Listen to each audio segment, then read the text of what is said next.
Well, did you hear me talking about what a good wife I got? No, I hear her talking. I ain't gonna say nothing out the way. I know. I'm just saying when you talk, when you having other conversation, just put your mic on mute. All right. Good evening. Good evening. Good evening, everyone, and welcome to the Adams Brothers podcast. We are here with another episode of Unsolved Murders. It's True Crime Monday. True Crime Monday. And we have some special guests here with us this evening.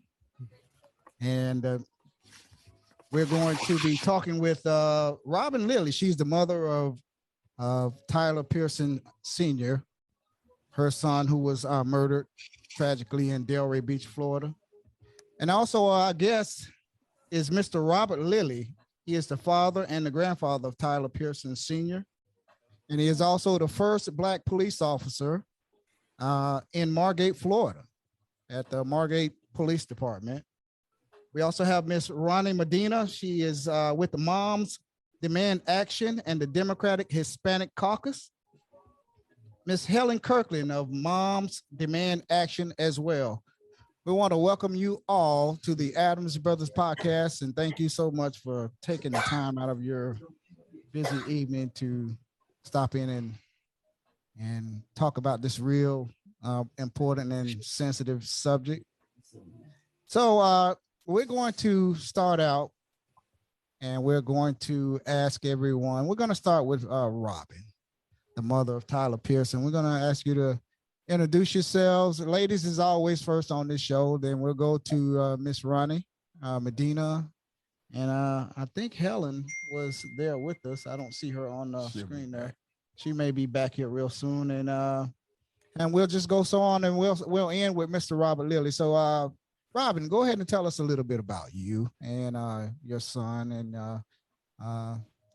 we'll go for just tell us about you, and then we'll get into that.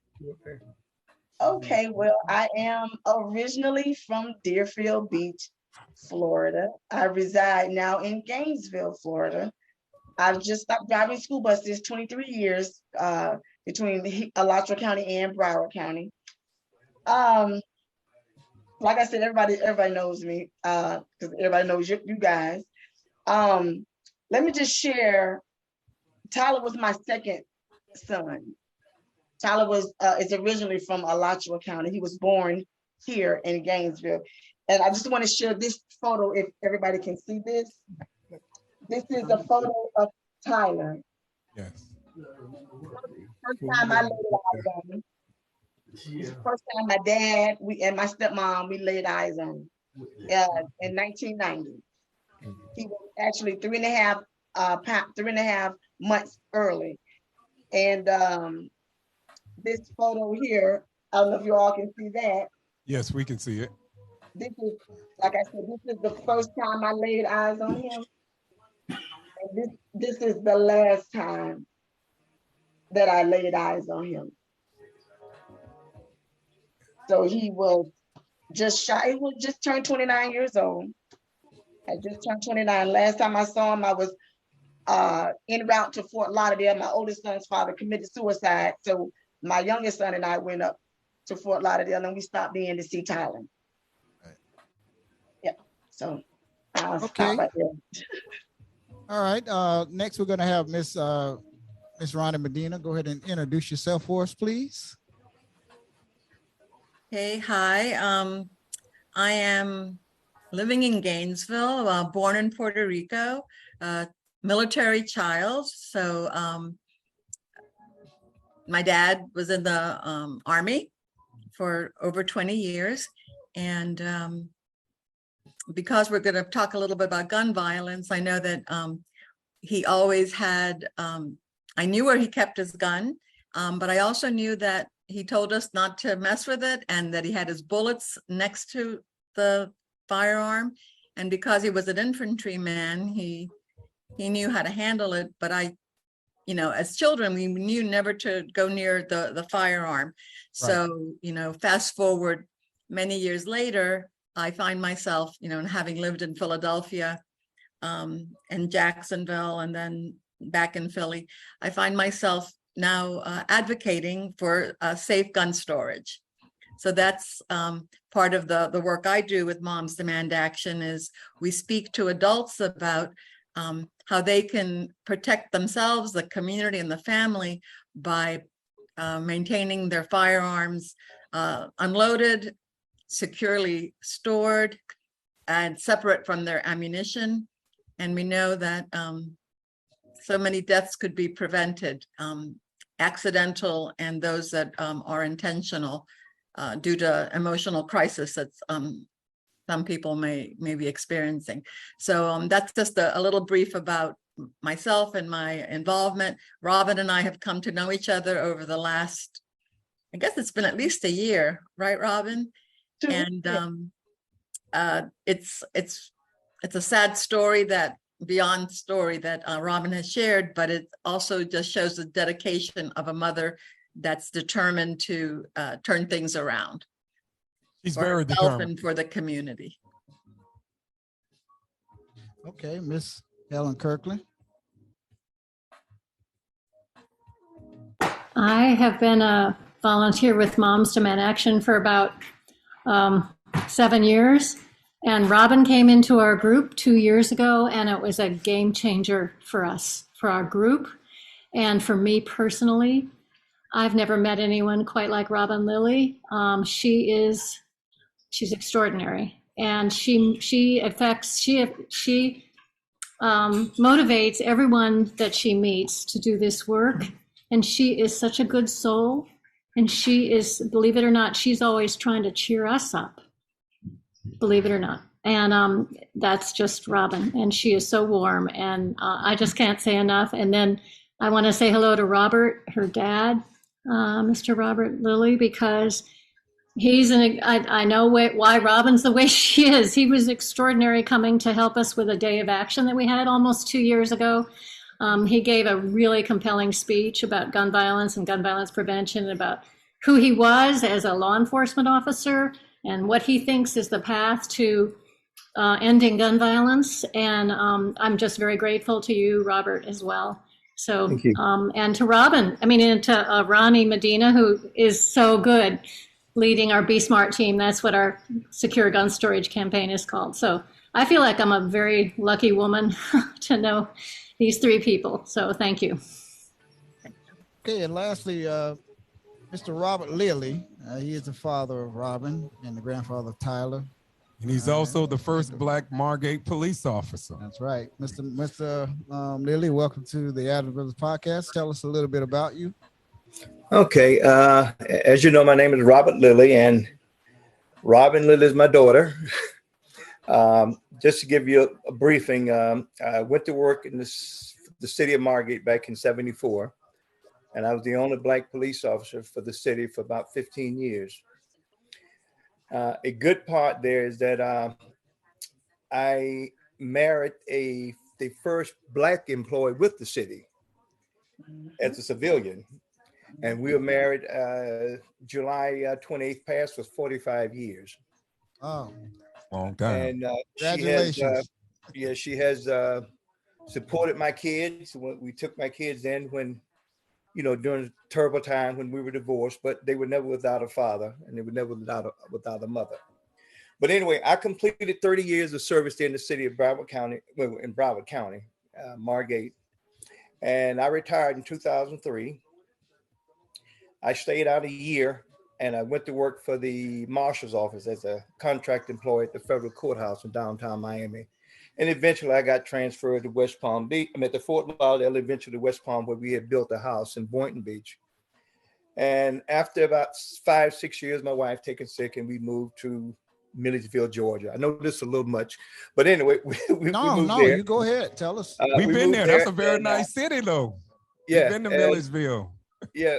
While I was there, I opened up the first gun range for the Department of Natural Resources in Putnam County, which is open today for the Department of DNR, Department of Natural Resources. And after about 6 years there, my wife was involved in a precept ministry where she teach Bible classes. And she met some people in Chattanooga, and she came home and said, honey, I'm going to move to Chattanooga. So when you got a lady's wife as good as mine and she's been on the job 35 years, she retired. And, you know, as much as she's done for me, we moved to Chattanooga, Tennessee. And while there at Chattanooga, Tennessee, I met the sheriff of Hamilton County, and we became Cracker Barrel buddies because there wasn't no Dunkin' Donuts around. And he talked me into going back to work. So I went to work as a fugitive detective. And I would transport inmates from across the country back to Chattanooga that was extradited. And from there, I'm here back in Florida, home Florida. And we have a couple places here in Orange County, in Orange County and Osceola County. But we moved into a place here, family community here in Harmony, Florida. I don't know if you ever heard of Harmony, Florida. Never heard of that. St. Cloud area, Osceola County. Okay. But anyway, I teach shooting classes, believe it or not. I teach firearm classes. Mm-hmm. And I got most tickets punched that, you know, you can have in that profession. And I also had a shooting school, shooting school in Chattanooga.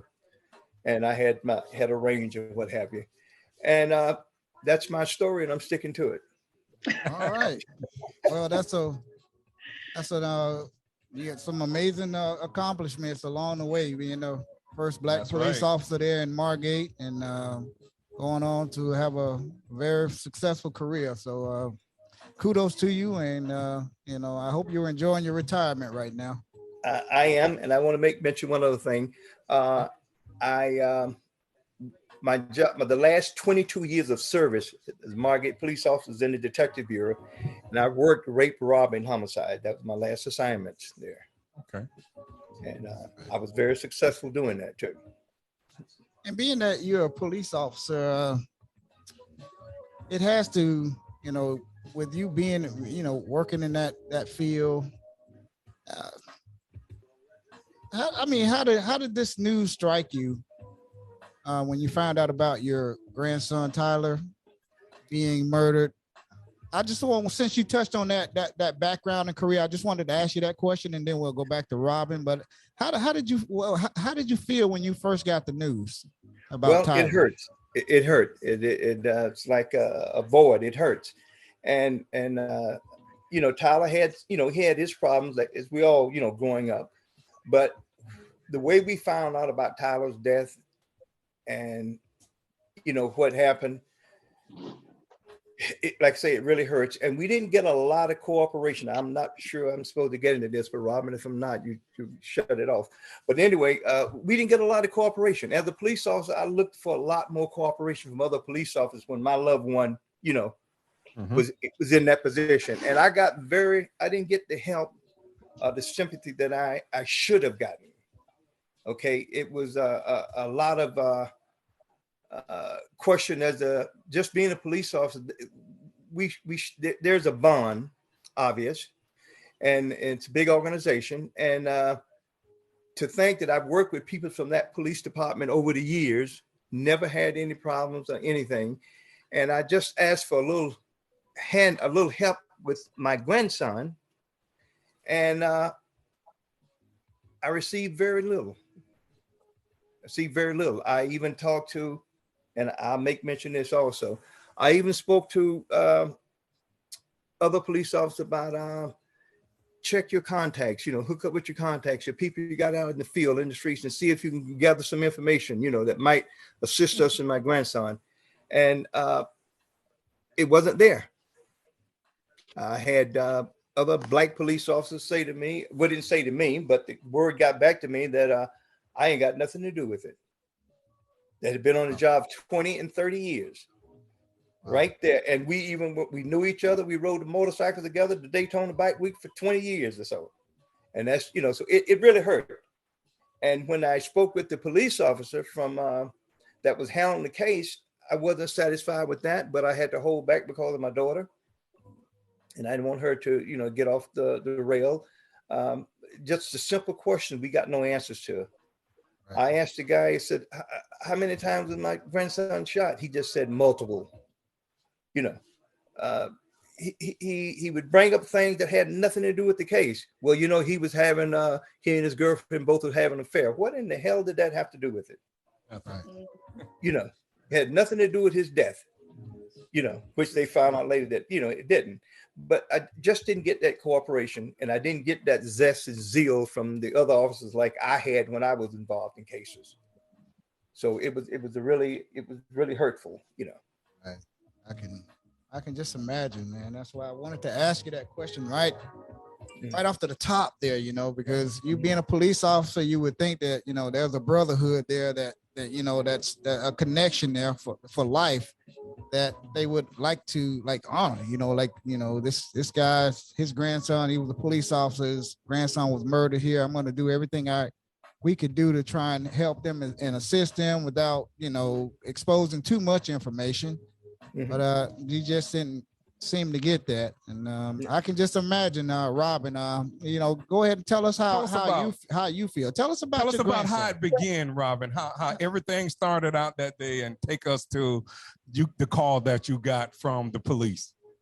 Okay, let me just elaborate on what my dad just said about some of the officers, because I'm grown, you know, and I'll say their names. Miss David Weatherspoon with Delray Beach Police Department. I fellowship with him at church at St. John in Delray. I left numerous messages for him. Never got a call back. Like, you know me on a personal level, you know me. Although I'm not living down there anymore, but I'm reaching out to you because we fellowship together at the church. You know, so it's just what my dad is saying is, you would think it's a brotherhood or it's a bond, but some of them it's not. But I just want to throw his name out there because he's just one of many. What was his name again, Robin? David Weatherspoon. Okay. Go ahead. So that day, a couple of my cousins actually called me. I was sitting at home. I didn't go to church that day. I had recently talked to Tyler. One of my uncles had turned, I think, 81, I believe 81 or 80 years old that day. And I think I was at his birthday party. Like that week before, that's when I last talked to Tyler. I got a call around 3-something that Sunday. I didn't go to church, and I'm an avid churchgoer, so I go to church like every Sunday. So I got a phone call that Sunday around about 3-ish. My cousin Sonia, she called me crying, and she's like, "Have you talked to one of my other cousins?" And I was like, "No." She's like, "Well, you need to call her," or something like that. So my other cousin did from Delray. She did call me, and she was screaming. So I'm thinking, because she and I, we play a lot. So I'm like, "Girl, you know, stop playing." So she was like, "They killed Tyler. You need to get down here right now." So I'm like, "No, that's not what she said." And I hung up, or she hung up, and they ended up calling her back, and she said it again.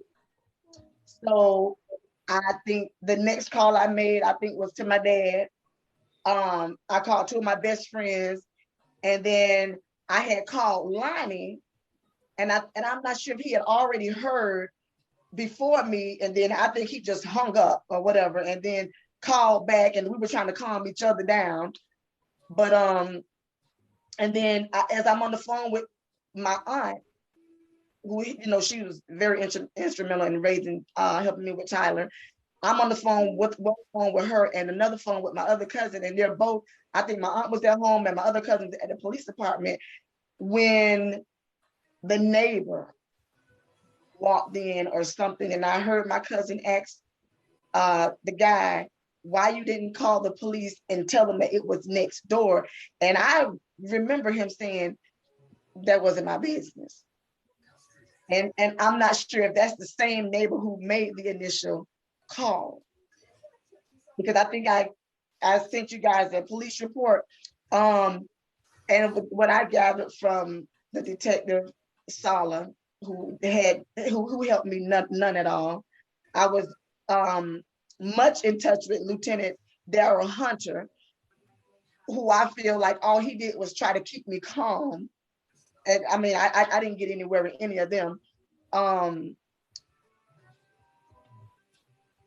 He's doing classes or something, Detective Sala, in Tallahassee, if I'm not mistaken. Correct me if I'm wrong, Daddy. And he's focused on taking my son's case there without giving me the information that I need. I think I forwarded the emails I had with him. Out of like 8 or 9 emails, he responded to one telling me I'm trying to get updates on my son's case. And all I get is, when I get the information, I'll get to you. I'll give it to you when I get it. Like, how do you tell a parent who's just lost their kid? Right. You know, when you got that news, you drove, you were in Gainesville, correct? yeah, I was here in Gainesville. I didn't immediately go because Right. I couldn't just, because I had to process it, you know, because I just had to process. Because it was just so many, like, I wanted to make sure, I knew it was real, but I wanted to make, I just wanted to know that it was, no. So from what we know, he was killed on the 24th of October. And he lay dead in the house for 3 days. And it was the foul smell that alerted them that something was wrong. So that would have been on a Sunday. I got the call that Sunday. I called my job that Monday, told them what happened. I wasn't going to be to work all that week. I stayed here in Gainesville doing his obituaries, getting everything together. Me and Lonnie and my dad. And then I went to Delray, to Boynton that Friday, because I didn't want to be down there too long, because I haven't been saved all my life. So I didn't want to just, I didn't want to go and then I see somebody, and then it wouldn't have been a pretty sight. So I stayed in Gainesville as long as I could. I called my Aunt Gayla and I went there and I went to her house. We finished the programs, and then his service was at our old church, St. John in Delray. And I immediately left that next day. Well, that same day. Now, Tyler, how it was told, and the girl he was dating, Tyler has an older son. He's 13. He was, I think, 9 at that time, from someone else. So he and Charisma Clinton, that's the girl he was dating, they have 2 children, a little girl and a little boy.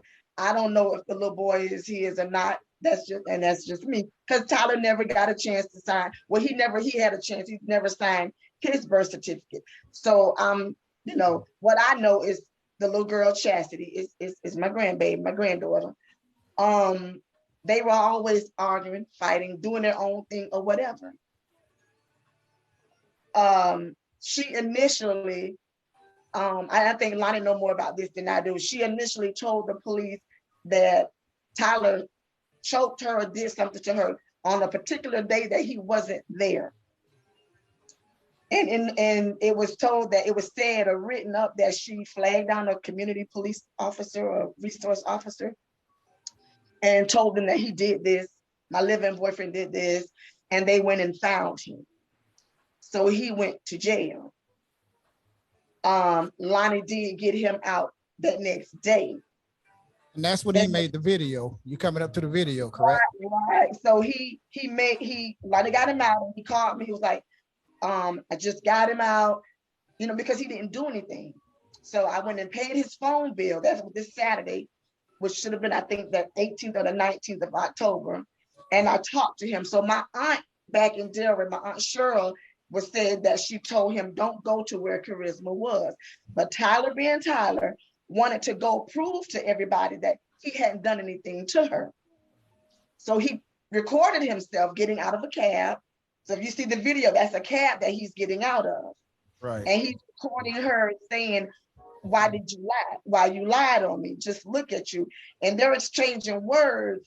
And the last thing that she says is, he's like, just look at you. And she says, yeah, look at me, but I'm still going to have the last laugh.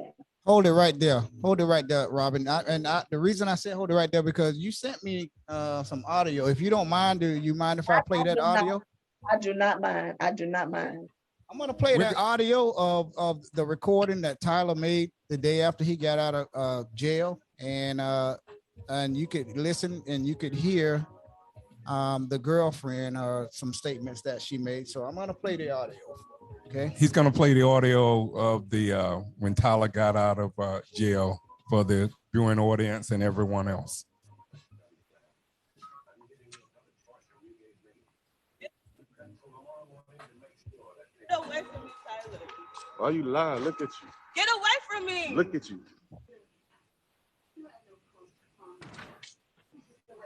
Look at you. Can you get away Look from at me? you. Look. So what? Look at me. Look at you. I'm still gonna have the Look at last you. laugh. Look at you. Can you get away Look from at you. me? Okay, I don't know if you heard that last part there. She said that I'm gonna have the last laugh. Yeah. And what do you have to say to that, Robin? You know, the spirit just have to tell me what not to say, because I had a whole lot to say, and there's a whole lot that I wanted to do. You know, but the thing is, the police have that video. The police has both of Tyler's cell phones, and all of this is in Tyler's phones.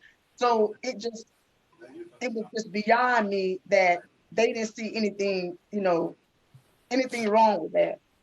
That was just, people, Darryl Hunter, Lieutenant Hunter at the time, I don't know what his rank is now, said to me, well, people can say things, and yes, we do have the video.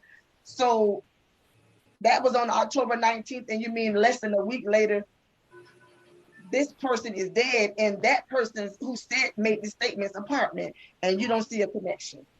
They live together, correct? So to be clear, that the girlfriend and Tyler live together in the same house. Yes, they do. Same apartment. And Same now apartment. same apartment, and I'm still trying to figure out how could you live with someone in the same apartment and not know a person has not been seen in 3 days, and you live there. And this, Am I missing something here? Let me tell you let me insert what actually was said, and I got this from DCF. Apparently, it was just a setup. She knew her and Tyler were going through things, and her brother and Tyler didn't get along. And my son Tyler told me that her brother wanted to move in, and he said no. So, I mean, it doesn't take it, like in my dad's words, it don't take a rocket scientist to figure certain things out. So by her calling the police and making this statement that he choked her or whatever, if you're going to set something up, they took her away and had her in some kind of domestic violence shelter for like 3 days. Okay, so that would have been on Thursday, the 24th. And this, I'm saying this because I got this from Mr. Torres from DCF in Palm Beach County. So she was away for those 3 days. So whatever happened was, and if you look at the papers that I sent you, Tyler and a cousin of theirs, her name is Rhonda Ballum, and I'm saying that because I didn't know who the person was on the paper until Tyler called her name out. Although he and Charisma had been going through stuff, he was supposedly close with a cousin of hers. So that day, the 24th, when she was supposedly not supposed to be at the apartment, they had some other kind of stuff going on, and Tyler reached out to her cousin to come talk to him. And if you look at the bottom of that, I want to say it was about around 6:11, I believe. He told her to come talk to him. And I think she said, okay, I'll be there after I get off work. Oh, no, she had people painting in her house. So she said to him, she'll be there when the painters leave. Well, I guess the painters never left, because he says, let me just read it verbatim. Okay. Take your time. It's your time. On October 24th, he texts Rhonda, the girlfriend's cousin, stress kicking in again. Stress meaning they had a lot of stuff going on. The baby that she had just had was premature, and he was in the hospital. So, and I think DCF was involved at that point. because they were, used to always fight and stuff. So he's telling her to come talk to him. October 24th at 6:23, Tyler texts her, stress kicking in again. October 24th at 8:11, Wanda, the cousin, texts Tyler back, I'm in orientation, call when I leave. Where you at? Linton. So she's telling Tyler, I'll call you when I leave. She's going to come up there. This is at 8:11. And if I'm not mistaken, the police report, I think the call came in around maybe around, what is this? Maybe around not, what time is that?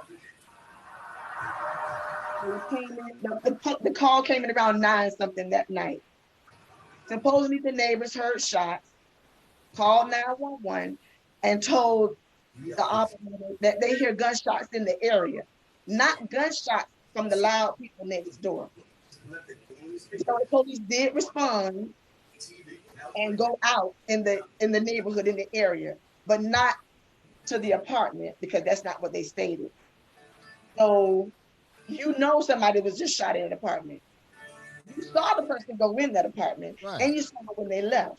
Did anyone call the cops when they heard the shots, yes, from the gunshots? Did anybody? Because that's what normal people and neighbors would do. They would call the cops. But did anyone call, and did the cops come out and investigate the gunshots? Was that the 4 shots, Robin?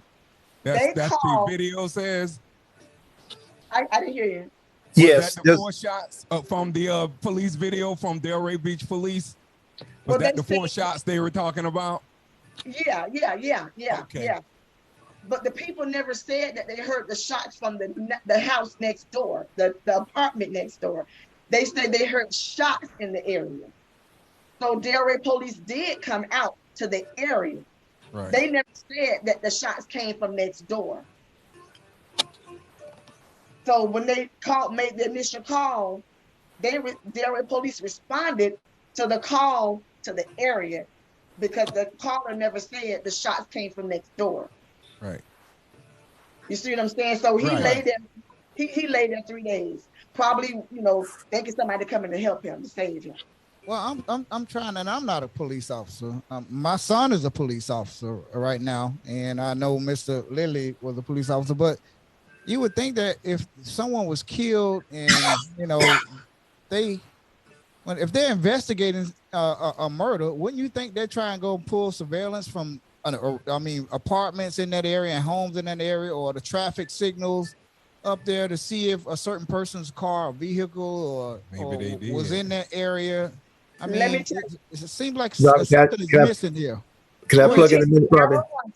Lieutenant Darryl Hunter. I don't know what his rank is now, but Delray He's assistant police chief now. We're hearing that he's the assistant police chief now. Yeah, well, I do have a few words I say in my mouth, but not out loud. But then Lieutenant Darryl Hunter said that the video didn't show too much. We've checked the surveillance cameras. We've done this. He told me they had done all of that. Everything. I mean, I grew up in the back of with police. With my dad was a police. You know what I'm saying? So I grew up around all this. I used to go to work with my dad, so I know what questions to ask you. And he flat out told me they checked all that, and it did. I said, well, can y'all ping his phone and make sure they was, this and that? He said they've done all that. They exhausted all of that. It's just nothing. It was just nothing, no connection, like none at all. So you think? Let me just plug in 1 second here. Go ahead. Go ahead. Sort of piggybacking on that, they had additional information.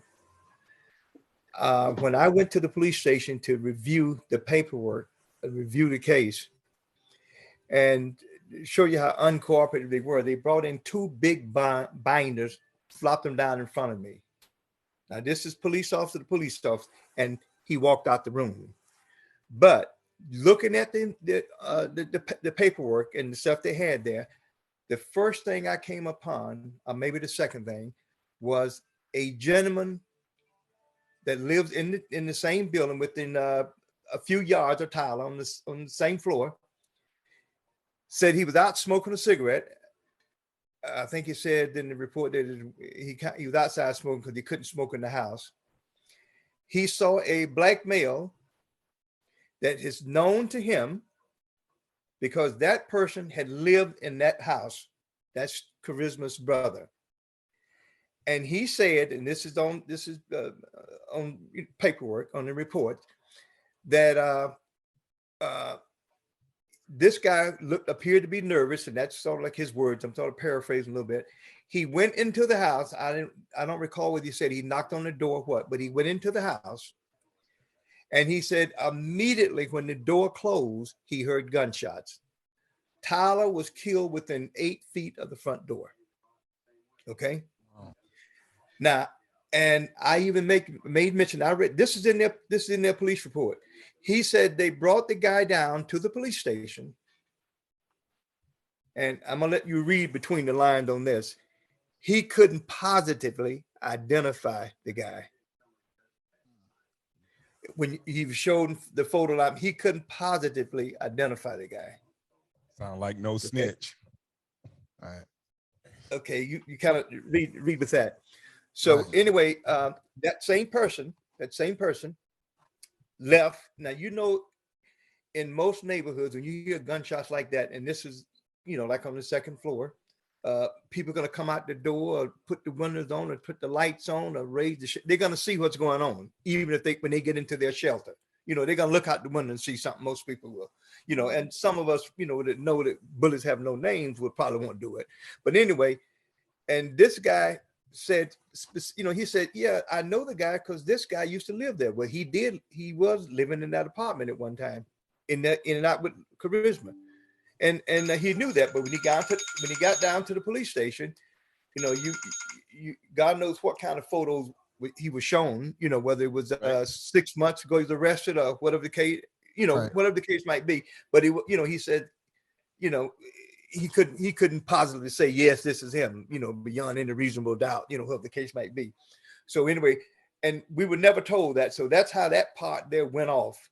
And also, while we're on the subject, that same boy that killed Tyler, that we feel that killed Tyler, has a history there.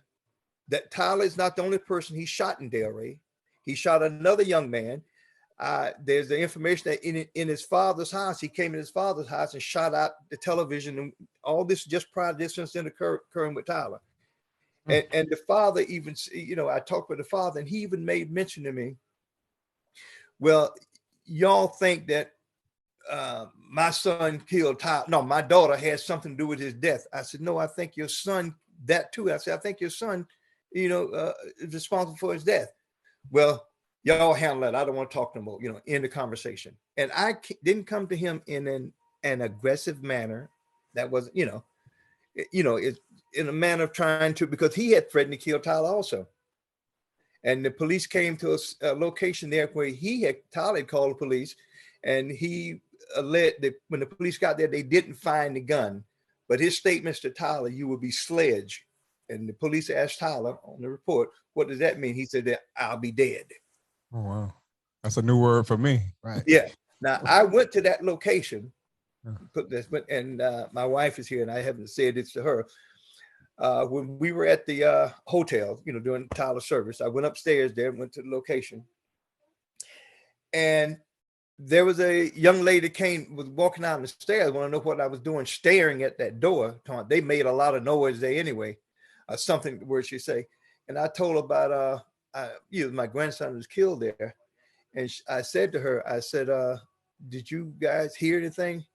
She said, she looked me right in the face. She says, that's none of my business. Oh. So I said, ma'am, why don't you walk down the stairs, keep walking, don't even look back, just walk on downstairs and go about your business. I left that at that. But it's been hard all the way, Right. Because, there's a code too in the street, snitches get stitches, and people, if things like that happen, you don't talk. But I guarantee you, if something like that happens to one of their family members, their mother, their father, their sister, their brother, their niece, or one of their family members, they would be screaming for the community to come forward, you know, and tell what they know. But when it's not their family, you know, it's they want to, you know, hold on to this information. And whoever it is out there in Delray, you know, it's Delray Beach. You know who you are. I don't know who you are.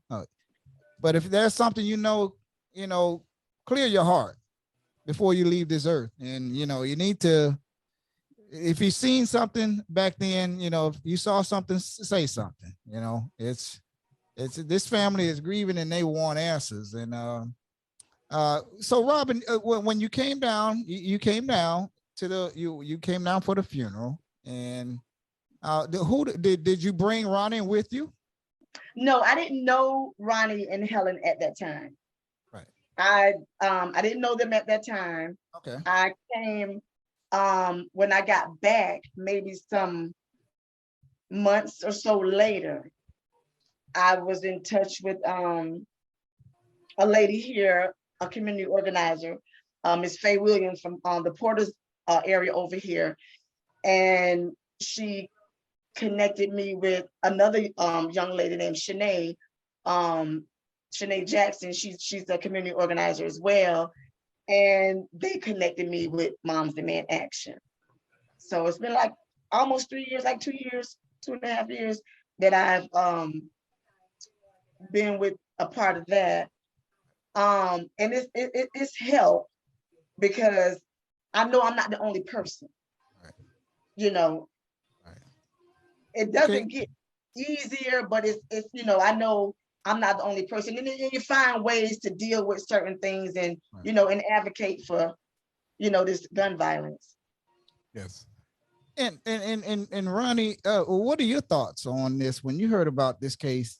Of course, and of course, somewhere along the line you got involved. You're with Moms Demand Action up in the Gainesville area. I mean, what did you think when you heard this horrific murder? You wonder, with, as the Mr. Lillie has mentioned and Robin has mentioned, with the amount of connections that they have in the community and within the law enforcement world, and they were, it sounds like, bumping up against barriers or lack of communication. What happens to people who don't have those connections, who aren't aware of the process, and why so many cases go unsolved in that area of the, you know, of our community? So and why is there, you know, and like as you mentioned, you know, the silence from the community because of, it appears, the fear of retaliation, which is real. Yes, I mean, and you know, you can't say, you know, to risk my life and my family's well-being. So it just adds one more layer of stress. You know, you're living and you're trying to go forward. As Robin has said, you know, Robin, as Helen also mentioned, gives so much to the community. When, you know, if someone asks her to sing at a presentation, she will sing. She's an amazing poet. She writes poetry. It seems like overnight she can come up with some beautiful words that will touch our souls and bring healing. So again, Robin is her testimony of how she moves forward and gives support to other people is just very positive. Right. And as you know, as part of the community, the most I can say, you know, I can refer people to Robin when she'll present her survivor workshops, etc. So it's real important, but, you know, no one can do it alone. We all have to, you know, work together. And even as you all are doing this podcast, you're sharing the word about how do people go forward? How do you move beyond? Still seeking justice, but, you know, trying to bring a community together and not be angry. You're angry, but you're trying to use that anger in a positive way. Right. Yes. And Helen Kirkland, I know you're listening. You're there, and yeah, I'd like to get your thoughts. What do you think about when you heard about Robin's son this tragic murder. What were your thoughts? What went through your head when you heard of this?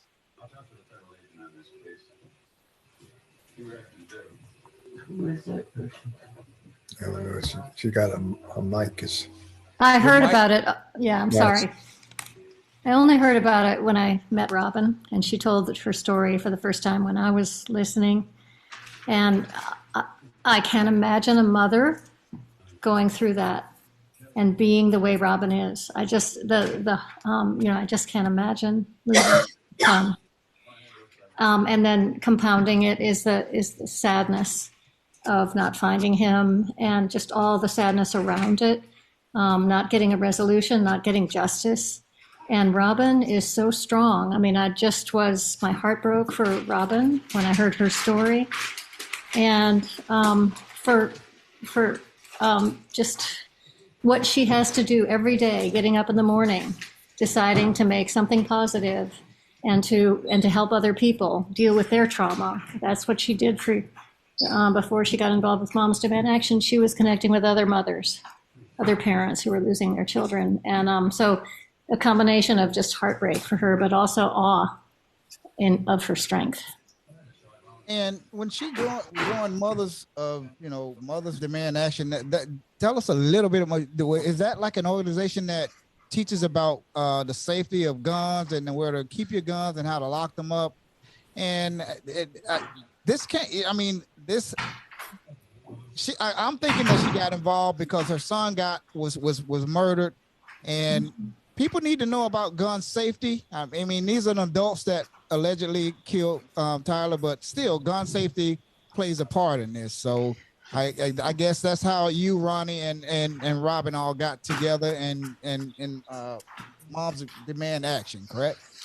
It is. We, beyond encouraging a culture of responsible gun ownership, we want to help groups in the community who know how to solve this problem with their young people. They're finding solutions. We support partners who are in there providing resources for young people who are, just need, I mean, it's not simple. It's very complicated, but they need a lot of attention. They need mentoring. We support violence interrupter programs, and we also advocate for laws that we think are going to keep our community safer. We think that there should be a background check on every gun sale, and we believe that permitless carry puts certain communities at greater risk. So we do fight against certain laws that we think are making us less safe, and we fight for laws that we know will make us safer. So there are many aspects to the work we do, and thank you for asking. Yeah, sensible gun laws is what I think people want, and I'm not against the Second Amendment. I'm all for the Second Amendment.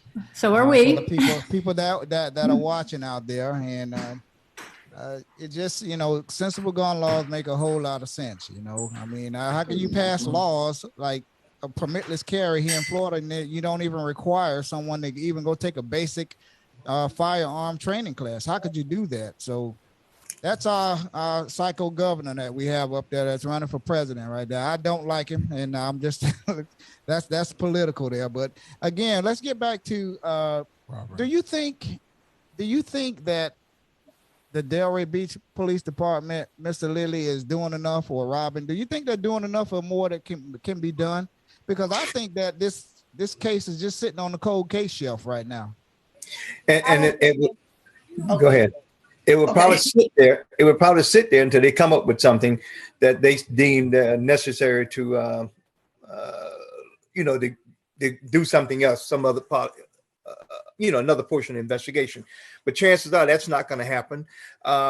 If hopefully that they would arrest somebody that has contacts, CIs out there, confidential informants, we call them. That and it's been on most people been on the job for a number of years, have some confidential informants. Yes. And most of the time, a lot of times they do good. They give you information, and sometimes they expect to be paid for it. So you have to decipher the information, and make sure what you're getting and what have you. But I think if somebody that worked in that community, I'm trying to be politically correct here now. Somebody that worked in that community could go out, that could get out That has a good clean us rapport out with that community. Right. with that community. And according to a couple of people I've spoken to, I'm not just going to mention this, there's not a good rapport with the Black community in Delray Beach Police Department. That's not just in Delray, that's everywhere. Everywhere. They Yeah, need okay. to Well, in have case somebody more. want to come up and say, I want to say it, I don't want my kids to say it. I'm saying that, Right. and you're right. Not only Delray, and but still, by the same token, like I said, we're a brotherhood, and you would think that somebody would. I did things off the clock, and I wasn't going to get paid. Nobody was going to get paid, and I did things. I collected information at the barber shop. I don't have much hair. I'm like you guys on follically challenged, and But I never stopped, and I did things. I picked up bits of information here and bits of information there, and did this. But I also want to just throw something out, like with my daughter there, losing her son. And we were in the services that day, and I think my wife had the baby, and she took the baby. Robin had the chastity, and the strength of her to sing a song, and I was fine, until she sang the song, and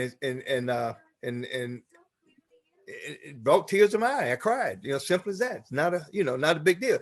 And the girl is talented. She's good at what she does. She's good at that.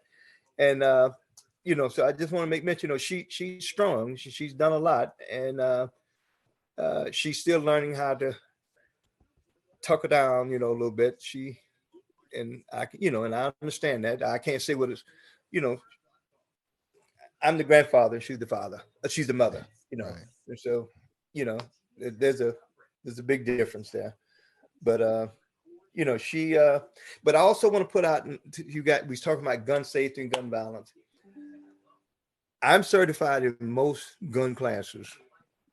Okay, I'll be more than willing to assist this organization with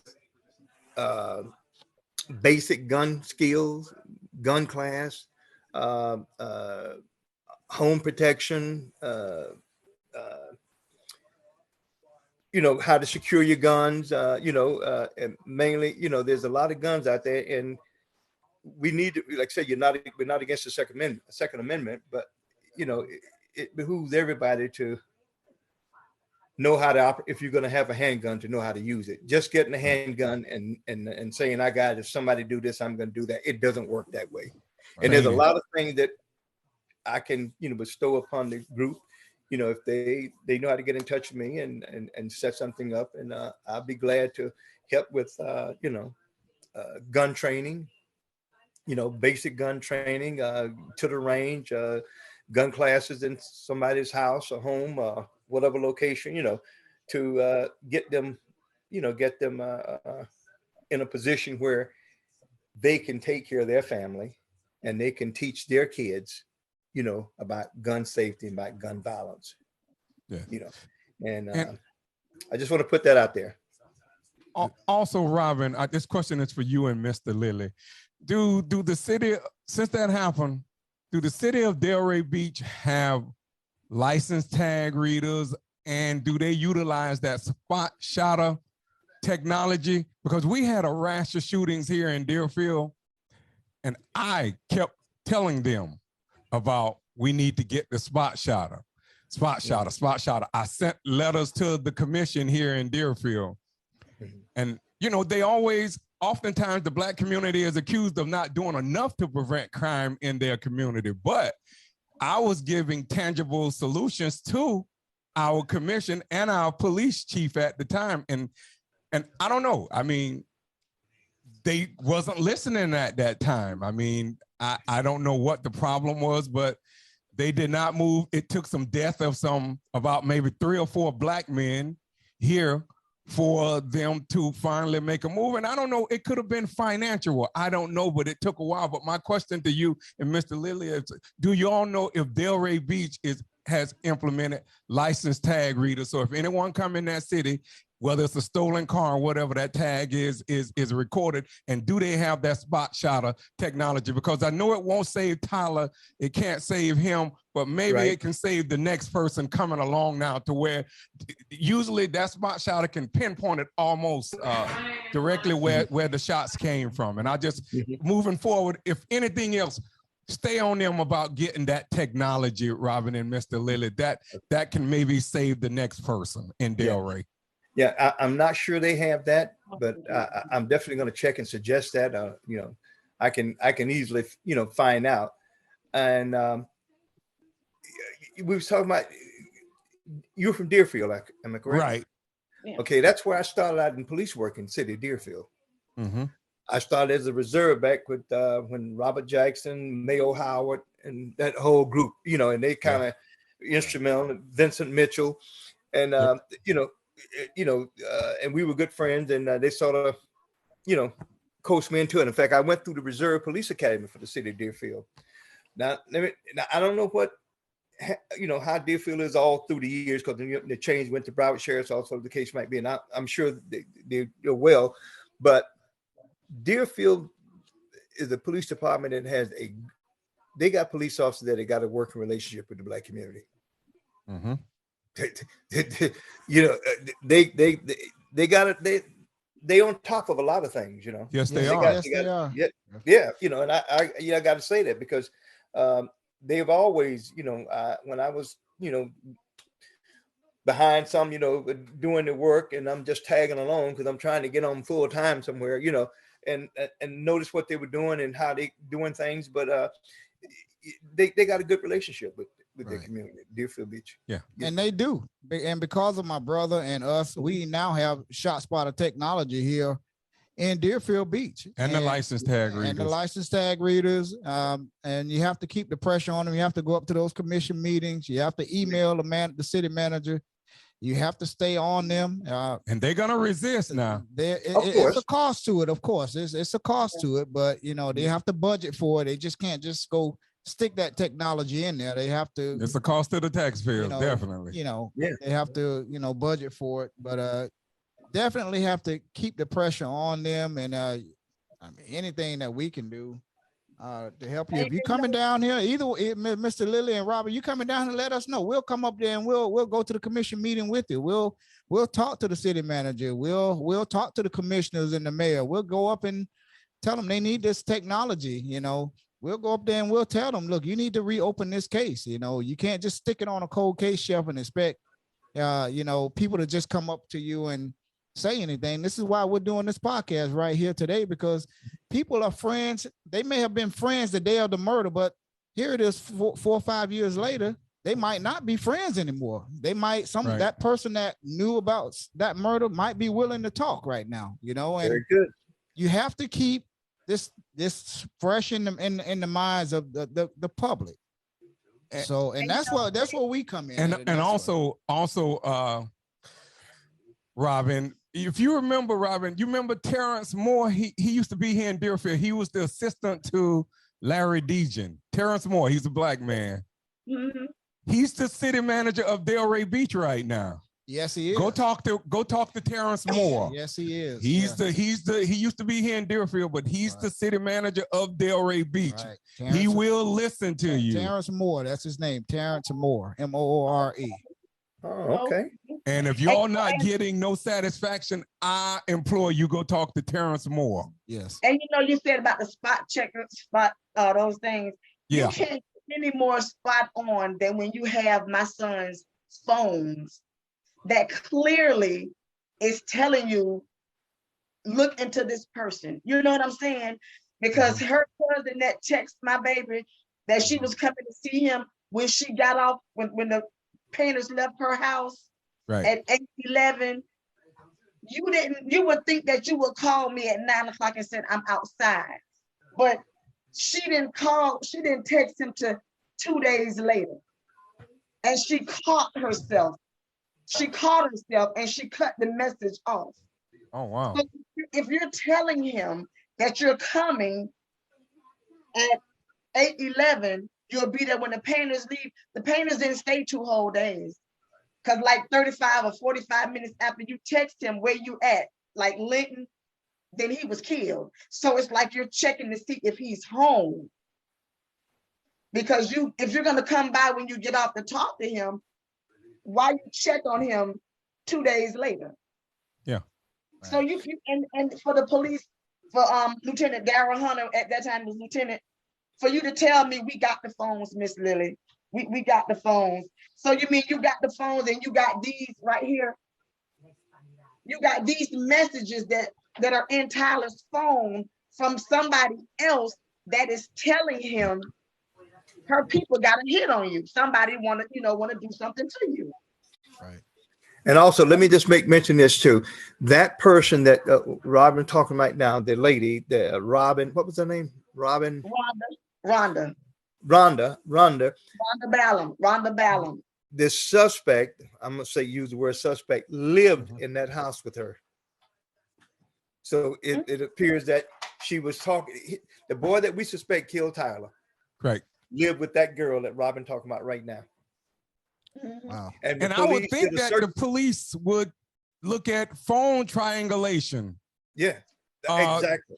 I would think. I mean, they use that technology all the time to apprehend people. I mean, maybe they have, but he told me, Darrell Hunter told me they looked at that and nothing was, found. And I just, for the life of me, my dad had been doing this probably before he was born. Like, are you serious right now?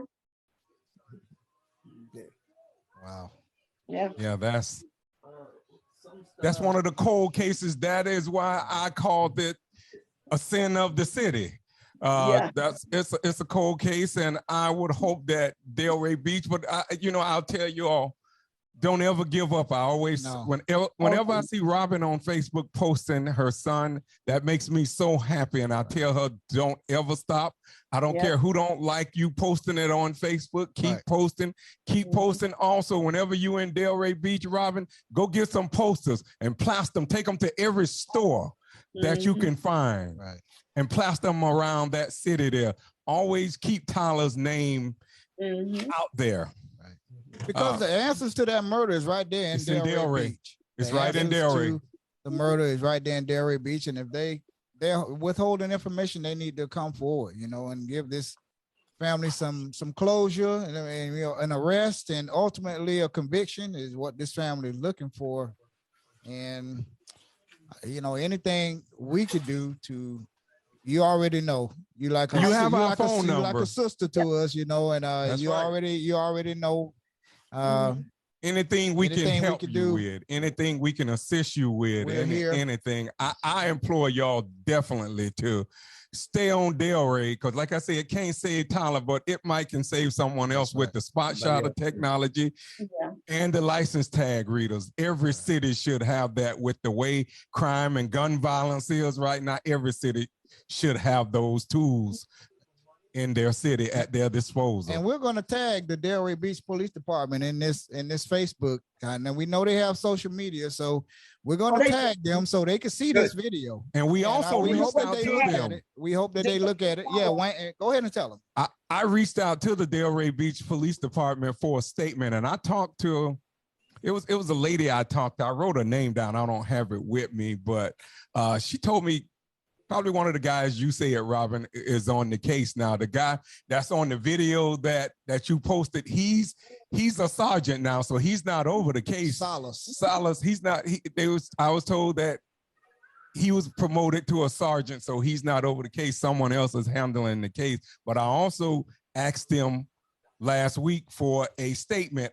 To this day, I haven't heard from them. I mean, I would think that if people are trying to put in the work to try to bring some awareness to this case, at least respond back to, to the press and give them a statement to at least maybe someone looking at this podcast today might trigger a memory. It might trigger an emotion and they will call the police department. And if Robin, if you got a number that people can call up there to anyone, if they have any information on the cold case of Tyler Pearson? I'm sure they have tips. What is it? I don't know the tip line up in Palm Beach County.